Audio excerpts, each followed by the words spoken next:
Yang kedua, ghibah yang diperbolehkan itu adalah mu'arrifi. Ya. Mu'arrif itu dari kata-kata arafa, mengenal. Ya. Arafa, mengenal. Lita'arafu, untuk saling mengenal. Artinya sebuah identitas. Nah, jika ghibah itu merupakan sebuah identitas, ya. Contohnya, pemirsa rahimakumullah, ada orang yang dia secara fisik itu memiliki kekurangan. Misalnya matanya buta, ya.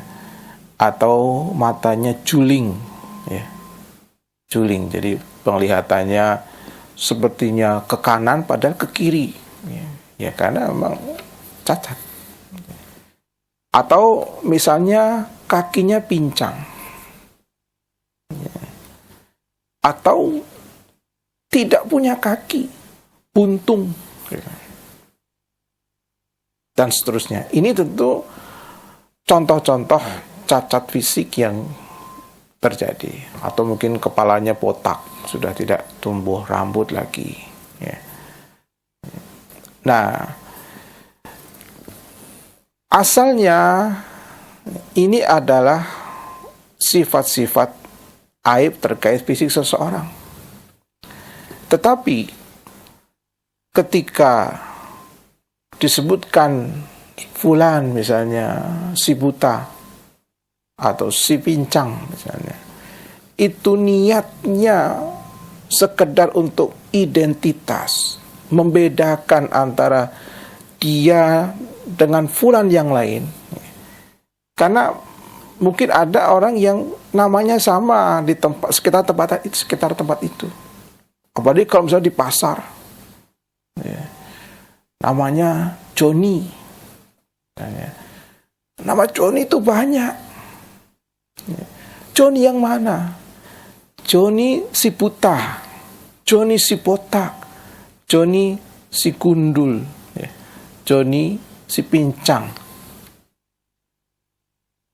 Ini tidak mengapa. Ini tentu masuk kategori ghibah sebetulnya, membicarakan aib, ya, pincang, gundul, dan seterusnya. Itu kan aib terkait dengan fisik.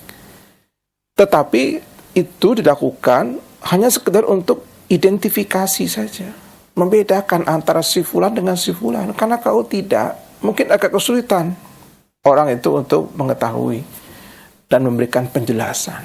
Ya. Karena kita tanya, Pak, kenal sama Joni? Ya. Nah, Joni ini kan banyak. Joni mana, Pak? Nah, Joni yang pincang misalnya. Ini kan kita menyebutkan aib, tapi sekali lagi untuk identitas, ya, bukan untuk merendahkan si fulan tadi, ya. Bahkan di zaman dulu, ya, para ulama itu ada yang memang dikenal dengan identitas fisik yang kurang tadi, ya. Bahkan Allah pun juga menyebutkan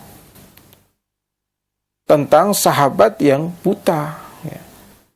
Abasa wa tawalla an ja'ahul a'ma. Ya. Siapa a'ma itu? Ibnu Ummi Maktum. Ya. Ya. Dia itu a'ma, buta, si buta. Ya. Maka ada juga film si buta dari gua hantu misalnya. Ya. Tidak mengapa menyebut aib terkait dengan fisik, tapi memang ini tergantung pada niat. Apa kita niatnya? Kalau niatnya hanya sekedar identitas, identifikasi, tidak masalah. Tapi kalau merendahkan, dasar si buta, nah itu berarti ada nada yang merendahkan. Bukan sekedar untuk identifikasi tadi, identitas, bukan. Kalau sudah seperti itu, ya menggunakan nama asli pun kalau niatnya untuk menghina, ya bukan masalah namanya, tapi penghinaannya itu yang tidak diperbolehkan. Ya. Penghinaan itu yang tidak diperbolehkan. Jadi kalau masalah nama, panggilan, yang itu terkait dengan aib secara hukum, kalau itu sekedar untuk membedakan dengan yang lain, tidak masalah. Ada ulama namanya Al-A'mash. Ya. Ada yang namanya Al-A'raj. Ya. Ini ulama besar. Tetapi dia lebih dikenal dengan Al-A'raj, si pincang. Kalau orang tanya namanya, orang tidak kenal. Tapi kalau ditanya mana Imam Al-A'raj, semua akan menunjukkan kepada orang itu.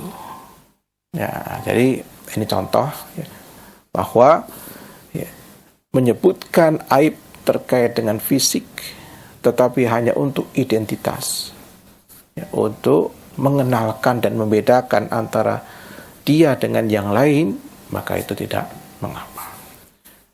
Itu mu'arrifi.